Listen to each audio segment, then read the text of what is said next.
اعوذ باللہ من الشیطان الرجیم بسم اللہ الرحمن الرحیم۔ محترم سامعین، السلام علیکم ورحمۃ اللہ وبرکاتہ۔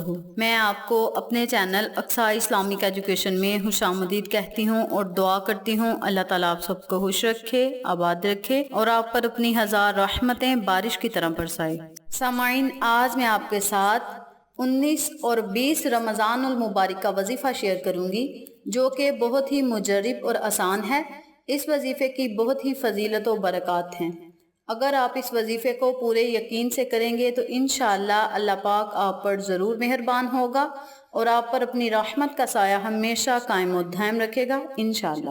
آج کا وظیفہ میں ان لوگوں کے لیے لے کر آئی ہوں جو لوگ فکر و فاقہ میں مبتلا ہیں، رزق کی تنگی ہے ان کے گھر میں، کاروبار میں خیر و برکت نہیں رہی اور وہ چاہتے ہیں کہ ان کا رزق بھی کشادہ ہو، کاروبار میں خیر و برکت بھی ہو اور رزق اللہ تبارک و تعالی کی طرف سے بارش کی طرح برسے اور اللہ تبارک و تعالی اپنی طرف سے اس بندے پر رزق کے دروازے کھول دے، تو وہ لوگ اس عمل کو، اس وظیفے کو ضرور کریں۔ دوسرے نمبر پہ یہ وظیفہ وہ لوگ بھی کر سکتے ہیں جو چاہتے ہیں کہ ان کا ذاتی گھر ہو، ایک بہت ہی عالی شان گھر ہو، وہ کرائے پر رہ رہے ہیں یا کسی اور جگہ پہ یا کسی کے پاس رہ رہے ہیں تو ان کی خواہش ہے کہ ان کا اپنا ذاتی گھر ہو، تو وہ لوگ بھی اس عمل کو، اس وظیفے کو کر سکتے ہیں۔ اس عمل کو، اس وظیفے کو آپ کسی بھی حاجت، کسی بھی خواہش کے لیے کر سکتے ہیں۔ اگر آپ 19 اور 20 رمضان المبارک کو اس عمل کو، اس وظیفے کو کریں گے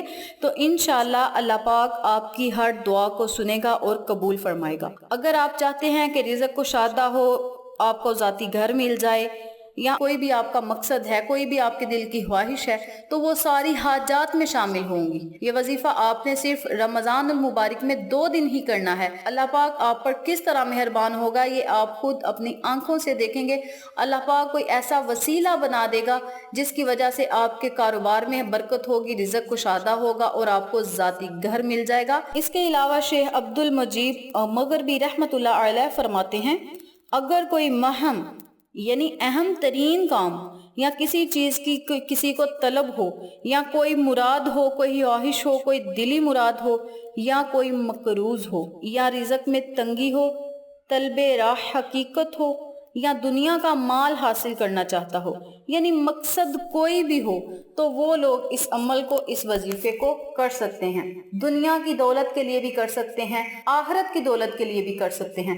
آخرت کی دولت یہی ہوتی ہے کہ اللہ پاک ہم سب کو بخش دے، ہماری بخشش فرمائے اور ہمیں جنت الفردوس میں، آخرت میں ہمیں جگہ ملے، یہی آخرت کی خواہش ہوتی ہے۔ اور دنیاوی خواہش یہ ہوتی ہے ہمارے پاس مال و دولت ہو، ہمارا رزق کشادہ ہو، کاروبار ہو، گھر ہوں، گاڑیاں ہوں اور ہم عیاشی کریں۔ تو جن لوگوں کی اس طرح کی خواہشات ہیں وہ اس عمل کو صرف 2 دن کریں تو اللہ پاک نے آپ کی اس طرح سننی ہے جس طرح آپ ہزاروں سالوں سے آپ دعائیں کر رہے تھے تو آپ کی پوری بھی نہیں ہو رہی تھی۔ لیکن یہ رمضان کا مہینہ ایسا مہینہ ہے کہ اس مہینے میں آپ اللہ سے جو بھی مانگیں گے اللہ پاک آپ کو ضرور عطا کرے گا انشاءاللہ۔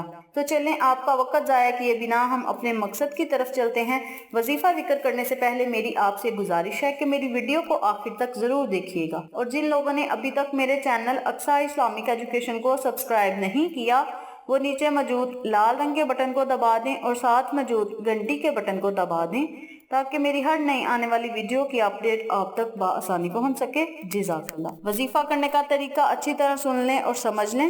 آپ نے 19 اور 20 رمضان المبارک والے دن پورے دن میں کسی بھی ٹائم، کسی بھی وقت، کسی بھی نماز کے بعد 1000 مرتبہ یا اللہ یا وہاب کا ورد کرنا ہے۔ یا اللہ یا وہاب یہ 1 مرتبہ ہو گیا، یا اللہ یا وہاب یہ 2 مرتبہ ہو گیا۔ اسی طرح آپ نے ان دونوں اسماء اعظم کو اکٹھا پڑھ کر ایک تصور کرنا ہے، اور اسی طرح آپ نے اسی ترتیب سے، اسی طریقہ کار سے آپ نے اللہ کے صفاتی ناموں کو 1000 مرتبہ پڑھنا ہے۔ اول آخر آپ نے 11 مرتبہ درود ابراہیمی ضرور پڑھنا ہے۔ درود ابراہیمی بہت ہی طاقتور اور پاورفل ہے اور یاد رکھیں جس وظیفے کے اول آخر درود پاک پڑھا جائے یا جس دعا کے اول آخر درود ابراہیمی پڑھا جائے وہ دعا کبھی رد نہیں ہوتی، کیونکہ ہم نے دعا مانگنے سے پہلے ہی نبی پاک صلی اللہ علیہ وآلہ وسلم کی خدمت میں جب درود پاک کا نذرانہ پیش کر دیا تو اللہ پاک ہماری دعا کو پھر کیسے رد کر سکتا ہے؟ اللہ پاک ہماری اس دعا کو کبھی رد نہیں کرے گا جس دعا کے اول اور آخر میں درود ابراہیمی پڑھا جائے۔ درود پاک آپ کوئی بھی پڑھ سکتے ہیں، لیکن درود ابراہیمی بہت ہی طاقتور ہے۔ اگر آپ درود ابراہیمی پڑھ کے اللہ سے کچھ مانگیں گے، کچھ التجا کریں گے، اللہ سے کوئی چیز طلب کریں گے، کوئی مقصد پورا کروانا چاہیں گے، کوئی خواہش پوری کروانا چاہیں گے، کوئی کامیابی حاصل کرنا چاہیں گے، تو اللہ پاک آپ کو ہر مقصد میں کامیاب کرے گا اور کامیابی آپ کا مقدر بن جائے گی انشاءاللہ۔ کامیابی آپ کے قدم چومیں گی انشاءاللہ اگر آپ اول آخر درود پاک پڑھ کے اس وظیفے کو کریں۔ تو دیکھیں پھر اس وظیفے کے کرامات کیا ہوتی ہیں، اس وظیفے کے کرنے سے آپ کو کیا کیا ملتا ہے، یہ آپ خود محسوس کریں گے انشاءاللہ۔ اور اللہ پاک آپ کو اتنا دے گا کہ آپ کو سمجھ نہیں آئے گی کہ ہمارے پاس رزق آ کہاں سے رہا ہے۔ تو اس وظیفے کو آپ نے 19 اور 20 رمضان المبارک کے دن نماز فجر سے لے کے عشاء کی نماز تک آپ نے اس وظیفے کو کرنا ہے۔ عشاء کی نماز کے بعد بھی آپ اس وظیفے کو کر سکتے ہیں، یعنی آپ کے پاس پورا دن ہوگا۔ دوسرے نمبر پہ وظیفہ جو ہے وہ یہ ہے کہ جو لوگ چاہتے ہیں کہ انہیں دنیا کا مال حاصل ہو، دنیاوی مال حاصل ہو اور ان کا کاروبار وسیع و کشادہ ہو جائے، تو وہ لوگ تہجد کے 4 نفل پڑھیں یا 8 نفل پڑھیں، ٹھیک ہے، جتنے آپ کو مناسب لگے آپ پڑھ سکتے ہیں، 4 بھی پڑھ سکتے ہیں، 8 بھی پڑھ سکتے ہیں۔ نوافل آپ نے ویسے ہی پڑھنے ہیں جیسے ہم دوسری نماز وغیرہ پڑھتے ہیں۔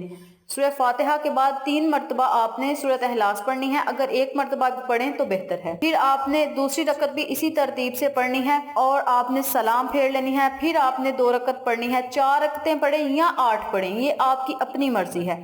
تہجد کی نماز ادا کریں اور اس کے بعد آپ نے یا وہاب اسی جگہ بیٹھ کر 313 مرتبہ پڑھنا ہے۔ اول آخر بھی آپ نے 3 مرتبہ درود پاک پڑھنا ہے یا 11 مرتبہ پڑھنا ہے، یہ آپ کی اپنی مرضی ہے۔ اور آپ نے تہجد کے وقت جب نماز پڑھنی ہے، نفل پڑھنے ہیں، تو آپ نے یہی اپنے دل میں خواہش رکھنی ہے، اپنے دل میں، دل و دماغ میں یہی مقصد رکھنا ہے۔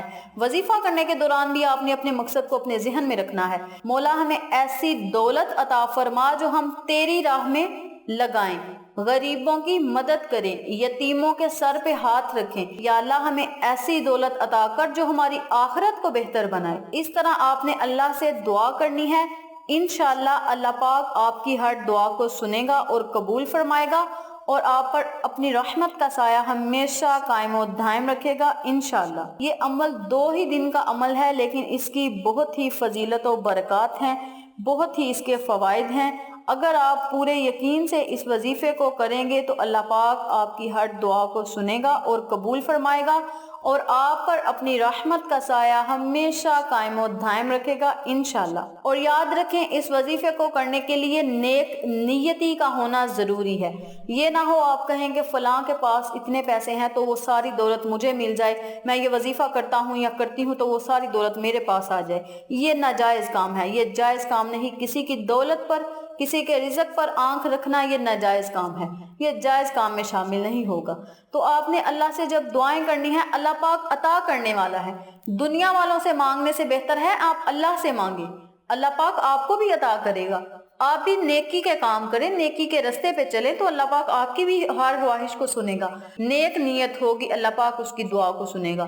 اس وظیفے کو آپ نے پورے یقین اور توجہ سے کرنا ہے تو انشاءاللہ اللہ پاک آپ کو دنیا کی مال و دولت سے مالا مال کر دے گا، رزق میں اضافہ فرما دے گا اور ہر خواہش پوری کرے گا۔ جو لوگ ذاتی گھر کے خواہش مند ہیں انہیں ذاتی گھر بھی مل جائے گا انشاءاللہ۔ تو یہ تھی اسماء اعظم کا وظیفہ کرنے کی فضیلت و برکات و فوائد جو میں نے آپ کے ساتھ شیئر کیے ہیں۔ امید کرتی ہوں آپ کو میری ان تمام باتوں اور وظائف کی اچھی طرح سمجھ آ چکی ہوگی۔ اگر آپ کو میری کسی بات کی سمجھ نہ آئے تو آپ کومنٹ باکس میں پوچھ سکتے ہیں، ہم آپ کی رہنمائی ضرور کریں گے۔ آخر میں اللہ سے دعا ہے اللہ ان تمام باتوں پر مجھے اور آپ تمام سامعین کو عمل کرنے اور دوسروں کے ساتھ صدقے کی نیت سے شیئر کرنے کی توفیق دے، پنجگانہ نماز پڑھنے کی توفیق دے، صراط مستقیم کے راستے پہ چلنے کی توفیق دے، آمین۔ اگر آپ کو ہماری ویڈیو پسند آئے تو اسے لائک کریں، شیئر کریں ہمارے چینل کو سبسکرائب کریں اور ساتھ والے بیل آئیکن بٹن کو ضرور دبا دیں تاکہ میری ہر نئی آنے والی ویڈیو کی اپڈیٹ آپ تک بآسانی پہنچ سکے۔ انشاءاللہ پھر کسی نئے وظیفے کے ساتھ آپ کی خدمت میں حاضر ہوں گے۔ تب تک کے لیے اجازت دیں۔ السلام علیکم ورحمۃ اللہ وبرکاتہ۔